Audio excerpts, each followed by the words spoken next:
Hey everybody, it's me. It's Lenora from It's a New Dawn. I am going to use this recording probably as a holistic health and wellness tidbit, but I'm not really sure where it's going to lead to. So it might come out just as one of my regular podcasts. But either way, it's going to be a nice thing for you guys to listen to. I came across this gentleman. His name is Tim Kellis. Did I say that right? Tim Yes, ma'am. Kellis? Okay. He is a renowned Wall Street analyst. He takes on what could be considered society's biggest problem today, which is divorce, sadly. The journey that led him tackling such a significant issue was both personal and professional. After a successful career that eventually landed him on Wall Street, Tim met what he thought was the girl of his dreams, only to see that the relationship ended with bitterness and anger. The journey included work with a marital therapist, and after he discovered the therapist wasn't really helping, he decided to tackle the issue himself. So, the reason why this may be in a health and wellness tidbit, I discussed it with him, and he approaches this issue holistically. So I'm very curious, and as all of you know, I don't like really study what's going on with each person I sit with. I like to know about it as I'm sitting here and learning about each person that I sit down with. And as I've said before, whether it's right or wrong, I don't know, but it's worked for me, and I've learned so much in the last few months. It's wonderful. So before we get started, I do want to invite you all to subscribe to my podcast. It would really help me out. It's a new dawn. I'm on YouTube. All the links are going to be below. So my YouTube link, my podcast link. So if you can support me, I'd really appreciate it. Comments are welcome. Likes are welcome. Sharing is welcome. Constructive constructive criticism would be greatly appreciated. Also, I also leave my Google number for those who want to reach out to me in the show notes. But on that note, I'm going to turn the camera over to you, Tim. Let me know I'm very curious to hear about this. So let me know. Well, obviously, it's a very hot topic of conversation in our society today. The way I like to begin this conversation is the fact that we do have a 50% divorce rate. We have a 50% of people who come together and declare for better or worse don't make it. And that to me is the question that I have been looking to answer is why is that? In fact, if you think about it, if we have 50% of our cars failing, or 50% of our phones or TVs failing, our society would come to a crashing halt. But we just take it for granted that half of our relationships are going to fail. And so what I've done is I've solved the marriage problem. And what I mean by that, this is the whole holistic thought process, is I address marriages mentally. And believe it or not, that's never happened before. If you've ever read any relationship books, a vast majority, if not all of them, are behavioral based. They give behavioral advice. And one of the illogical things that I find interesting about those approaches, or that approach, is to suggest that somebody behave in a way that they're not naturally and comfortably doing to begin with doesn't make a lot of sense. In fact, one of the big things I get into is what causes behavior.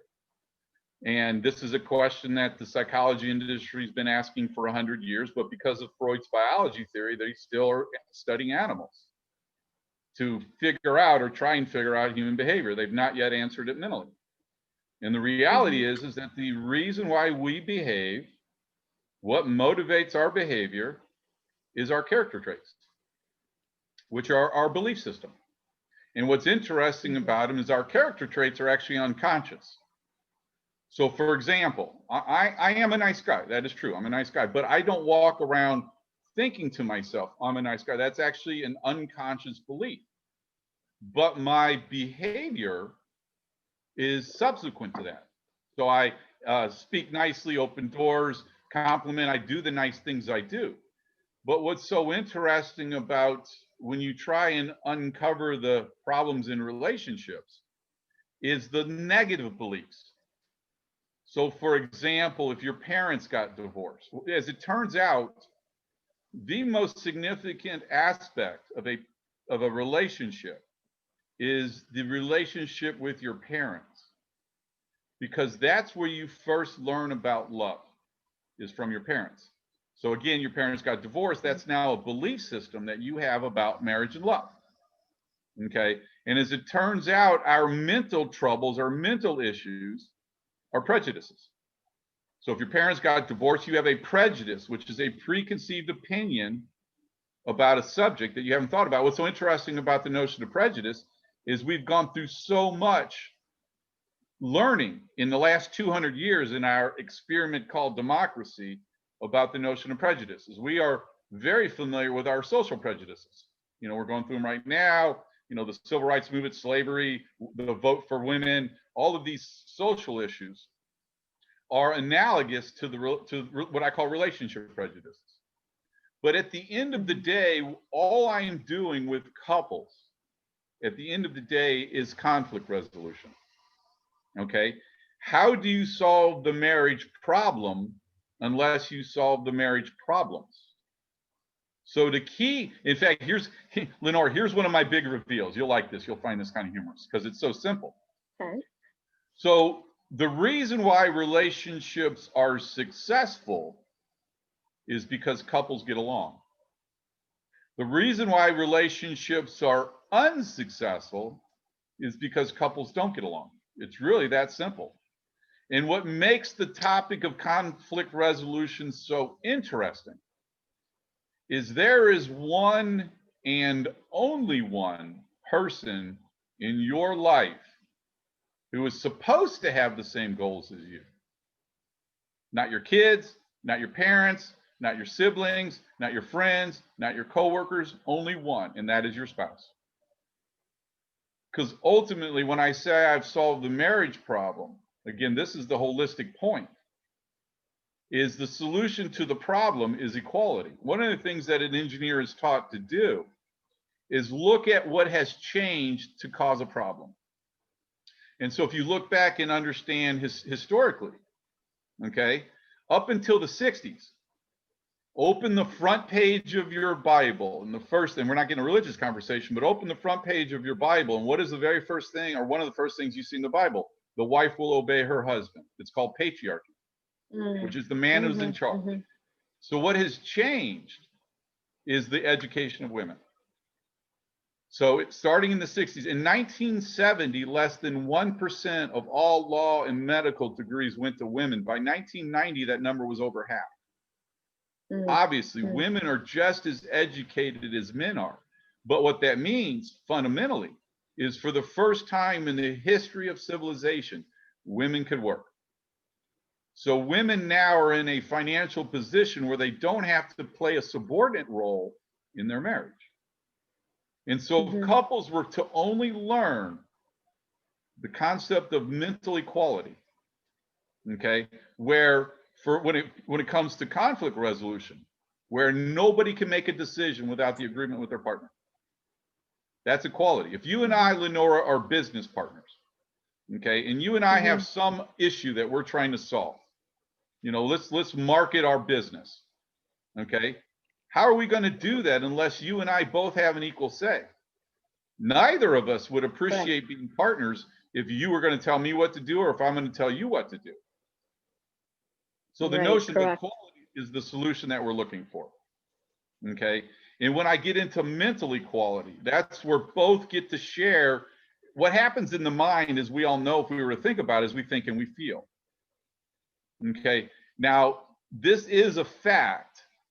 Okay, if you look at the history of the relationship between the man and the woman, is the man was responsible for the logic side of the relationship. He's the one that controlled the finances, and he's the one that was responsible for the thinking side. The woman, on the other hand, was the emotional one. She was the one that raised the kids and kept the house in order. So she was responsible for the emotional side. And what we're trying to do now is we're trying to figure out where men and women can both come together and both be able to think and feel in the relationship. And then the other aspect of conflict resolution, which is so critical to understand, Okay, the way I explain this is life, liberty, and the pursuit of happiness. Now, when most of us see that quote, we look at the pursuit of happiness part. But what I do is I break down life and liberty. Life is a moral concept. Morality is taught to us by the church. All life is precious. Okay, when it comes to relationships, morality is empathy. And empathy is understanding your partner's feelings. Liberty is a political concept, okay? And obviously, we are trying to learn politically the notion of equality. And when it comes to relationships, equality is respect, and respect are your partner's thoughts. How do you and I solve this marketing problem unless you take my side into consideration and I take your side into consideration? We can't. We have to understand each other's perspective. In fact, did you ever read the book To Kill a Mockingbird when you were a kid? Yeah. Yes, I have. Well, there's one line in that book that I remember reading. It's, if you want to understand a man, you have to walk in his shoes. And that, I remember reading that thinking, wow, that's profound. And I use that every day in my life. In fact, one of the things I've learned personally is I no longer get angry at slow drivers. Because one of the things that I've realized in practicing this empathy and respect is that everybody on the road is driving someplace. They may just be going at different speeds than you. And so when you could look at something from your partner's perspective, then you're able to solve problems. But when you can't, this is when we start getting into what we should be learning about psychology. And again, this is where you get into holistic spirituality, forgiveness stuff. In fact, I break down an argument into its base components. What leads to an argument? Because understanding is the first step in solving. And so the reality is there's a process that we go through mentally which causes us to be angry. And that the first step is an insecurity. Again, your mom and dad got divorced. You now have a fear of divorce in your marriage. So what you've done is you've now developed a prejudice, which is again a preconceived opinion. That prejudice leads to being judgmental about your partner because of your fear of what your partner might do that might end up being the same result as what happened with your parents' marriage. And then it leads you to being angry. And so ultimately what I'm explaining is that fear leads to anger. And so if couples were to only understand that, when somebody gets mad at you, okay, dang it, Lenora, you are when I am expressing anger, okay, the reason why that, particularly what's so interesting about conflicts in relationships is, especially at the beginning, I know relationships when they start degrading, this is not the case, but when the relationship's going in the right place, neither you or I are ever trying to upset each other. I'm not trying to do something on purpose to upset you. Yet when a partner gets mad at their other partner, if their partner's doing the right things, then it's not what the partner's doing. It's the fear of what the partner's doing that might result in what the one person saw in their past. And so again, I'm going to get mad at you because you're not giving me the I don't know, affection or whatever, because I'm afraid of us getting divorced. And the reality is unfortunately the way that the mind works is if you fear it, it will happen. If I'm afraid of getting divorced so much so that I'm judgmental and angry at my partner for fear that she's not going to comply with me in this need to control the relationship, that I introduce all this negative judgmental and anger into the marriage, we get divorced. So what I'm afraid of actually happened. And that's why it's so important. I definitely believe that. Exactly. Yeah. I mean, that's definitely what I mean. This is all this. I mean, thoughts and actions shape your reality. Like the more you think about it, you know, and I am here, everybody, for those who are on the podcast platforms, not on YouTube. I'm just listening. So I'm observing and absorbing all the information, but I am here. So go ahead. Yeah. Well, that's the point is if you, what I ultimately teach couples is to take on the world instead of each other. Okay, if you were to canvass couples in this country, particularly those couples that are not doing so well, I won't say 100% of them, because there's always exceptions to the rules, but I would say pretty close to 100% of them, the problem is control. One or both are trying to control the marriage. Again, inequality. In fact, what's so interesting, if you think about the concept of equality, this is one of the things I ask in my seminar. What word comes to mind when you think of the concept of equality? And the answer that I give to the people listening is freedom. Okay? If you build your marriage based on equality, you both have the freedom to grow as you're supposed to be growing. So if equality is freedom, what is inequality? Lack of freedom. So when one or both are trying to control the relationship, what they're basically doing is they're taking away freedom from their partner. Okay. And in fact, as you know, most marriages, you can get in trouble over anything. There's no structure to our marriages today. One of the things I teach with couples is the concept of common sense, which is the answer. If I could take the subjectivity of the individual out of the relationship, not only can I solve every problem in the marriage, but you will also realize that those solutions are fairly simple. Okay, so let me give you an example. Okay, I had a girl tell me once that her father never showed her any affection. So let's explore that concept for a second. Okay, the first thought, again, up until the 60s, my dad was the oldest boy of 15. Okay, and I've got double-digit families all the way back to the early 1800s and probably before then, but that's the farthest back I go.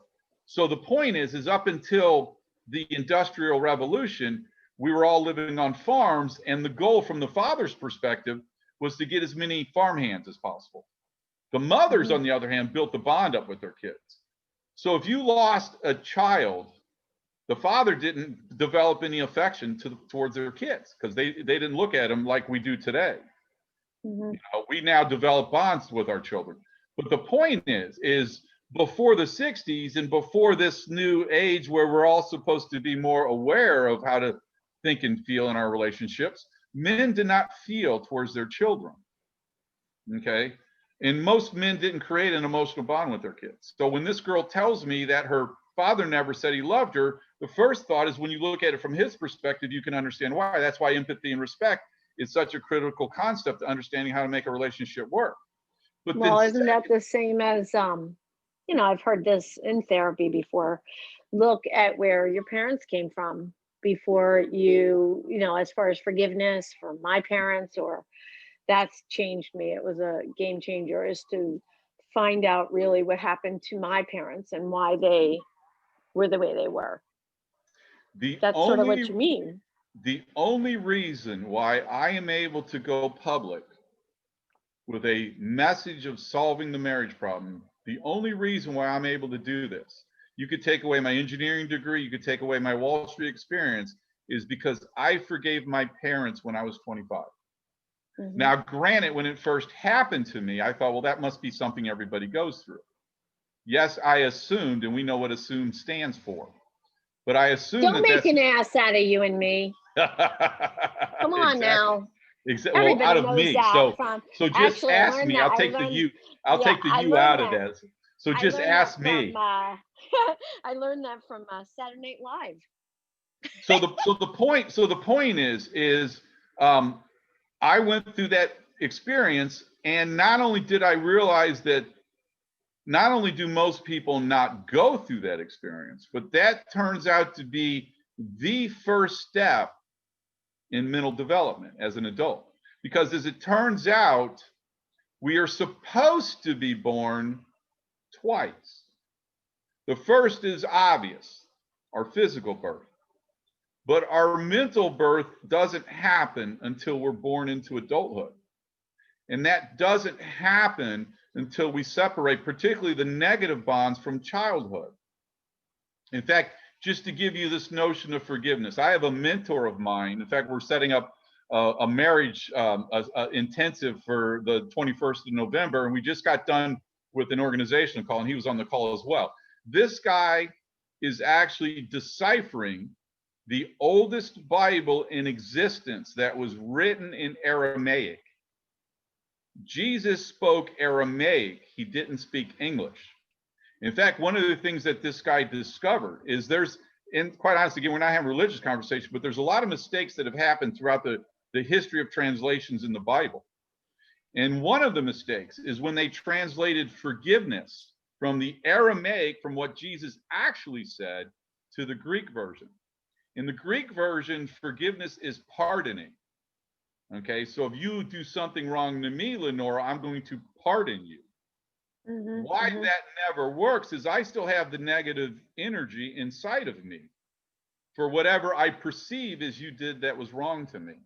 What Jesus actually said, though, was that forgiveness is to cancel. The only way I could truly forgive is to cancel those negative feelings. So when I forgave my parents, I canceled my negative feelings towards them, and they're gone. In fact, what's so interesting about that experience is what I learned afterwards. And what I learned after, because my parents destroyed my childhood. I had the whole litany of arguments and things that they did that ruined my childhood. And when I forgave them, what I realized, number one, is from their perspective, like you just said, okay, looking at it from their perspective. But number two, what I realized is that they did the best that they could and that I'm a good person. A balanced ego is not when you're better than anybody else. A balanced ego is when you are better than you used to be. That turns out to be the million-dollar question that we quite honestly have been working on since Adam and Eve discovered they were naked and the ego was born, on how to balance the ego. And what I mean by that is if you are using anybody else's data points to define you, you do not have a balanced ego. Okay? The reality, and you were kind of talking about this earlier, is you, Lenora, cannot upset me. I can let you upset me. Because remember, I'm the conscience in between whatever I perceive as your behavior to my conclusion on what that means to me. And when you have a balanced ego, you don't let other people define you. You can yell at me all you want. You can say all kinds of nasty things about me, but that will not impact me. Okay? And that's why when you get into marriages that are not working so well, as we all know who've done any research at all, you have to be happy with yourself first before you can have a success. You're shaking your head. Of course, this is not new revelations here. And because what that means on that, yeah. If I'm not happy with myself, then I require you to make up for that. And that's where control comes from. Because what couples are supposed to be doing, okay, the foundation of love is vulnerability. And vulnerability is the fear of getting hurt. And what's so interesting about when couples first meet, they do what I call character research. Where are you from? I grew up here. I went to school. I got siblings. This background stuff, all this upbringing stuff. But what the psychology world has labeled as the false facade, because I'm going to put my best foot forward, as I should. I'm trying to impress her, and she's trying to impress me. We both put our best foot forward. The challenge comes in, though, in setting up an environment in a marriage to where both in the marriage are comfortable revealing those things that they're not so proud of. You know, let me give you my example, and I'm not embarrassed to say this at all, but my mom spanked us when we were growing up. A lot of people in my generation, that was the case. But if I were to think that my partner would judge me by telling her that, then I can't bring that up. And then that all of a sudden becomes a component to the marriage that is not discussed. You have to solve every problem in your marriage, or else you develop what are called psychic lesions. And psychic lesions are holes in mental development. So, for example, if there's one in a marriage who has trouble with intimacy, okay, and every time they bring that up, intimacy, by the way, is the icing on the cake. One of my big reveals that I talk about in my seminar is infidelity is not the cause of problems in relationship. Infidelity is the result of problems in relationships. And so one of the causes of that is intimacy is a problem. So if one gets angry anytime intimacy is brought up, they quit bringing it up. And then all of a sudden, that's a topic that can never be spoken about. Because every time it's come up, it leads to an argument. When couples are done working with me, what they ultimately get as the gift is I teach couples how to be as comfortable talking about intimacy as they are the grocery list. And if you're able to talk about that, just like you're able to communicate about any other aspects of your marriage, intimacy is the icing on the cake. And just so you know, intimacy is not just the sex. Intimacy is holding hands, brushing your hands through his or her hair, words of affection. Intimacy is so many different things. But unfortunately, and I do point this finger directly at Freud, because Freud come out and inaccurately said that our motivations are sexually driven. He discovered that sex sells, which is why the industry still follows him, that we are now a sexually focused culture. One of my objectives, by the way, Lenora, have you ever heard of Carl Jung? Yes. And your smile says everything. Yes. 20% of my book is a summary of his autobiography, which I read 9 times before I was able to summarize it for my book. And well, you get something out of it every time you read. Every time you read it. Every time you get something new and a new perspective. And for those of your audience who are not familiar with Carl Jung was 19 years younger than Freud. Freud looked up to Jung so much that he considered him not only his heir apparent, but also his son. And let me just say that Jung disagreed with Freud's sexuality theory. And Jung went much further than Freud did in realizing how the mind works. Jung cured schizophrenia. Now, if you were to talk to a traditional psychologist, they would tell you that schizophrenia is a biological disease, and Jung disproved that. And quite honestly, because he disproved the biology theory, that's one of the reasons why he's been discounted by traditional Freudian therapists. But we have been a sex-driven culture now. And for those of you that have ever done it for the right reasons, you're not having sex, but you're making love. That's why they call it making love. Because the reality is that relationships are supposed to be mental experiences. Okay, and if anybody's ever fallen in love, they know what I'm talking about. I'm not out there to do the physical act. I'm out there to mentally connect with somebody else. Our task, this comes from A Course in Miracles. Our task is not to seek love, but to seek all of the barriers that we've built against it. And that's why when you realize that arguments and conflicts are actually, when understood, where the source of the anger comes from, is actually an opportunity for growth. Because what you're supposed to be doing in a marriage is opening up your soul to letting somebody else in. That's vulnerability. Vulnerability is not a weakness. Vulnerability is actually our greatest source of courage. Because it takes courage to be able to open up all your shadows, as Jung called them, and to be able to reveal your shadows to your partner. Because the reality is you bring your shadows into the marriage and you actually inherit your partner's shadows. And these shadows follow you into the marriage. Unless they either, what the goal is in a relationship is to make conscious what is unconscious, or else it appears is fate. That's another famous Jung quote. And what he means by that is, if I'm afraid of intimacy in a relationship, and I don't bring it up, and we don't discuss it, and we don't solve it, but I use it as my negative motivation for being angry and judgmental. And remember, these are unconscious. People are, when you said that your therapist told you about how important your parents' relationship was in your own personal journey, you weren't aware of that beforehand. Before I forgave my parents, I could literally discuss for a long time about all the things my parents did. It was unconscious. I was not aware of what that meant in my relationship or the way that I perceived the world. But until you bring it conscious, it appears as fake. So unless I can talk about intimacy with my partners, eventually intimacy becomes a problem. Okay, that's why it's so important to understand how couples are supposed to come together and to grow together. Because obviously the goal is for two to be able to grow together. Right. And that is such an important element in a marriage. Okay.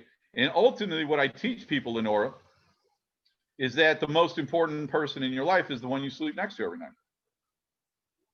And when you put it on your list of priorities, nothing else is superior to your spouse in your marriage.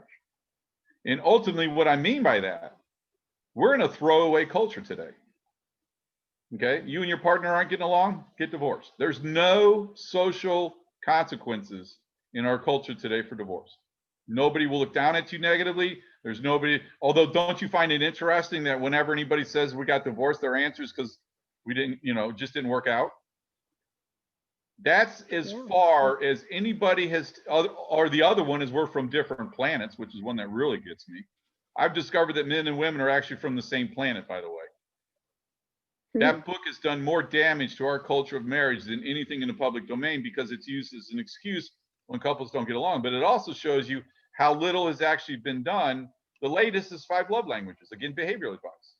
Now, what the 5 love languages does is it's probably the only book that mainstream relationship book that starts to get couples thinking about their partner, but it doesn't solve the problem. In fact, you're still going to argue if you're still not getting along. Understanding each other's love languages doesn't get you there, but it's the first step in getting people who read the book to open up to their partners. But I take it to the final, empathy and respect, understanding why we get angry so that we can solve the source of the anger. One of the books that I read is called There's No One to Blame.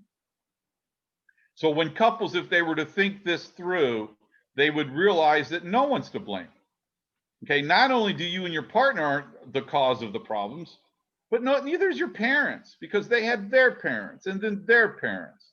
We learned, and this is why, for example, alcoholism is not a hereditary disease. It's not a biological disease. It's a psychological disease, if you want to look at it that way, because you learn psychologically from your parents.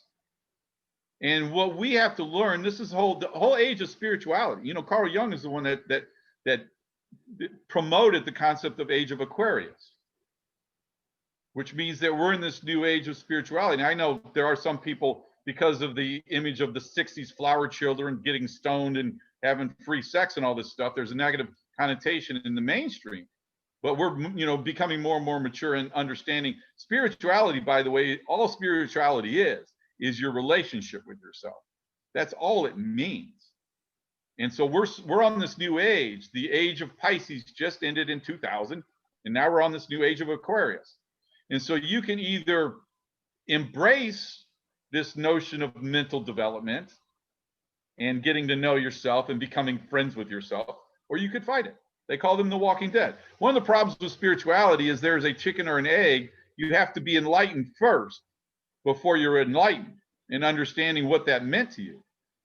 Before I forgave my parents, I didn't know what any of that stuff meant. But now that I've let go and let God, as they say, now that I've let go of all that anger, I know what it means to be enlightened.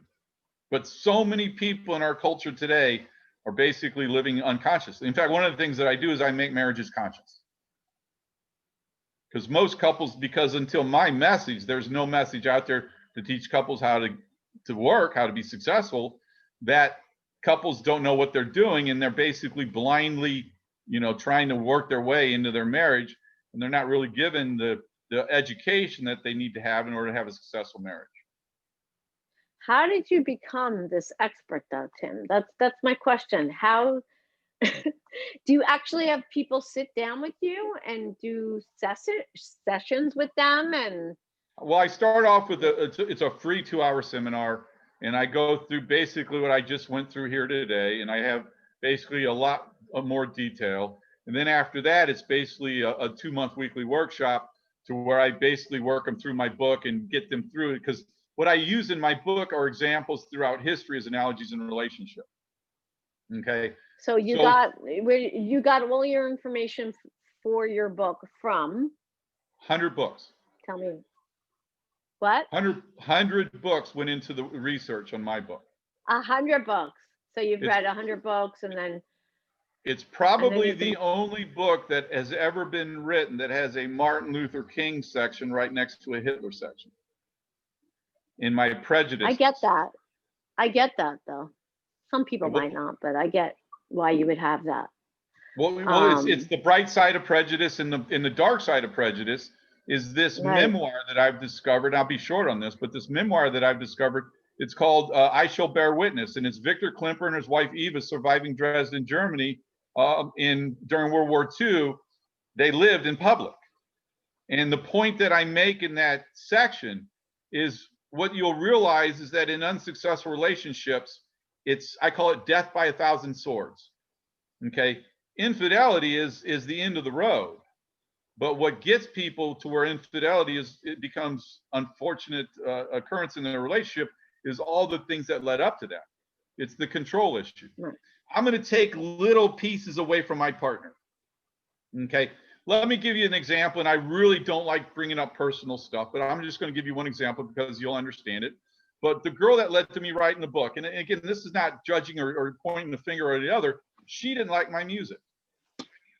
Okay, I have like 500 songs individually selected on my iPhone right now that I love alternative rock. I've always loved a big U2 fan, Dave Matthews fan, but because she didn't like alternative rock, she was a jazz fan. She never allowed me to listen to my music when I was with her. One of the things that I got back when our relationship ended was my music. But what I'm doing in this story of Victor Klimper and his wife is I'm showing all the little things that Hitler did when he took away all the, it didn't happen in one day. It happened a little bit at a time. You know, the final solution was in the last couple of years of the war. Before that, he lost his right to, he was a professor, lost his right to teach, you know, lost his job. They could only shop for an hour during the day. You know, all of their civil liberties were taken away from them. And that's exactly what happens in a negative relationship where one or both is trying to control the other. That's why when couples in those type of relationships, those relationships end, they get themselves back. When they discover the subjective sacrifices that they've had to make in order to appease their partner, who they don't realize is both trying to control them, and they also don't understand why their partner's trying to control them. To define a problem without discussing a solution is being judgmental. And you'll find virtually every relationship that's been written by a professional talk about the power concept, but none of them ever solve it. None of them ever talk about what do you do about control. That's what I do. I eliminate the power drive. I eliminate the need for control in marriages. And once that control is eliminated, okay, where equality, when there's equality, there's no superiority. Equality affords no temptation for abuse or control. If people were to only realize how calm their marriage could be if neither of them has to control the marriage, they'll realize the Holy Grail, the mountaintop. This is the objective. This is what we have been working on for the last 60 years. We've had a 50% divorce rate since the 60s, when again, women first questioned their subordinate role. And I'm the one that's out there to solve the problem. I am going to lower the divorce rate in this country. That is my business plan. And I've been working on this for 19 years in total. I've put more effort in understanding relationships from a mental perspective, I could safely say, than probably anybody. In trying to solve this problem. Again, engineering degree, MBA, Wall Street analyst. Okay. I'm the most analyst person you may ever meet. I'm very analytical. Right. But it's about time, don't you think? You know, you said the word ass, so I'll say another word. Don't you think it's about damn time? That some, you know, the motivation for me doing this, Lenora, I'm on multiple marriage groups on Facebook. In fact, I've got my own marriage support group with 1,600 members on it. Every day I read with an unbelievable amount of pain on individuals whose marriages are ending. And it's just this unbelievable pain that you can feel in reading the words of these people whose marriages are ending. And there's nothing they can do about it. They're lost. Nobody's giving them any guidance. There's nothing out there to help couples stay together. In fact, I had a therapist once that showed me her business card. Her business card said she was a marriage and divorce therapist. So make up your mind. Nah, and I'm married 34 years. October 5th. So you could relate to a lot of this. Oh, I relate. I mean, hard work. I've been through lots of therapy, lots of ups and downs, lots of I'm leaving, staying. Now when you talk about, I think we found the answer, whatever you're talking about, we found, but it took us a long time. And it's very easy for people to just throw in a towel, for sure. That's why I was like back and forth with you. I didn't know if I should have you on because I was like, I don't know. It's not really what I talk about. But listen, there are some marriages that are just not meant to be together. I have to say that, right? Well, can I respond to that? Go ahead. You respond to that because it was. I know. I'll be quick. The first response is what I would guess, because I don't want to speak for you, that you and your husband discovered is that the easiest marriage is the easiest one. And the other thing is I will debate you about what you just said. And the point that I would make would be, if two people fell in love for the right reasons at the beginning, then that marriage can be saved. Okay. But what if fair? That's fair. But what about other circumstances? I mean, sometimes it's just not salvageable. I believe, I don't know, there may be different circumstances. Well, like but this is where again, like that. What you just said, I hear all the time, is there are relationships or marriages that are not salvageable. And what I'm explaining to you is they are. Okay, when you realize, because again, here's the point. When I say I eliminate arguments, okay, a partner gets mad at their other partner. Okay, if one of the two that's not the angry one could only learn, what are you afraid of? Because the reality is that one of the concepts of physics, for every action there's an equal and opposite reaction. So if one gets angry at the other, what's the other one going to do? Okay, that's the point, is it does this, it elevates. Okay, and now what you're saying is this point where, in fact, one of the groups that I'm on is healing from narcissistic relationships. The other one is physical abuse. And I'm not saying that if there's physical abuse, one of the things that I explain in my seminar is if one of your partners behaves illegally. So if I go out and rob a bank and I'm going to spend the next 5 years in prison, you have every right to get angry at me. If you behave immorally, okay, these things, but these are after the fact. The goal that all I'm talking about here, Lenora, and you're listening to this whole conversation, all people that are listening to me are experiencing, is education. We need to learn about successful relationships and successful marriages before the problems are there. In fact, my ideal couple, I recognize in today's culture, we wait until the worst point in a marriage to get help, which is when they're on the verge of divorce. My best couple, it's just we're not here yet for people realizing that I'm here, but my best couple are engaged couples. Because if I could teach them the skills that I've just elaborated on here with you, before they become a part of the marriage, then their marriage is always going in the right direction. But there's nobody out there teaching this yet to couples. And so couples go it alone. That's what you and your husband did. You guys went alone. You guys were like blind, leading the blind and trying to figure out what to happen with this psychological dynamics that goes on between two people.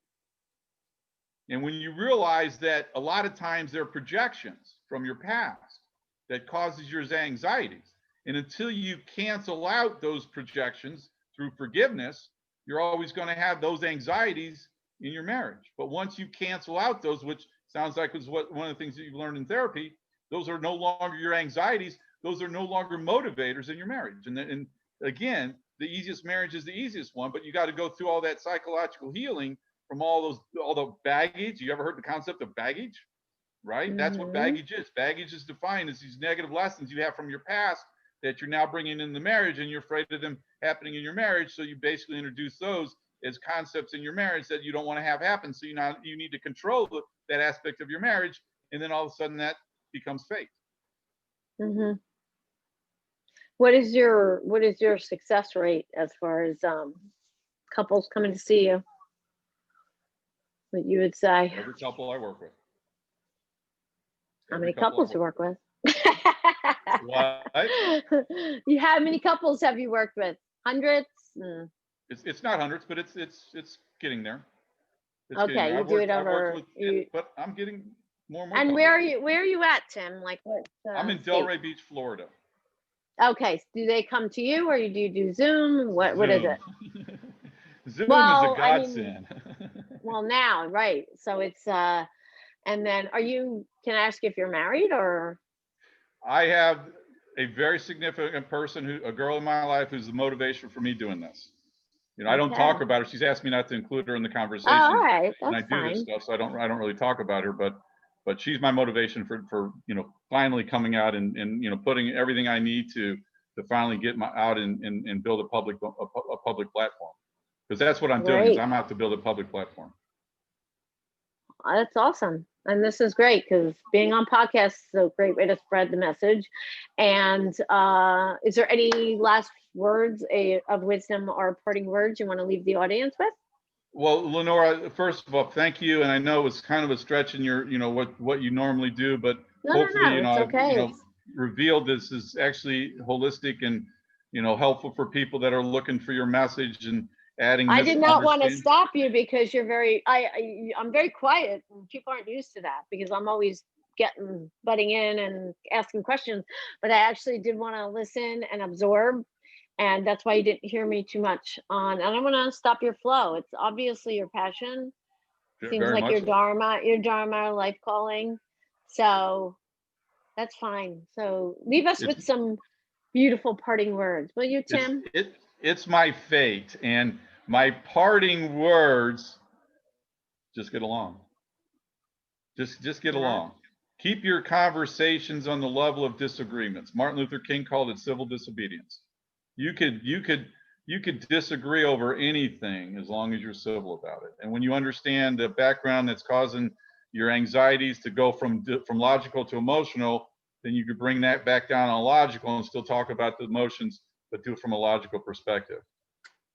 So just get along. We need to understand that the most important. We just need to get along.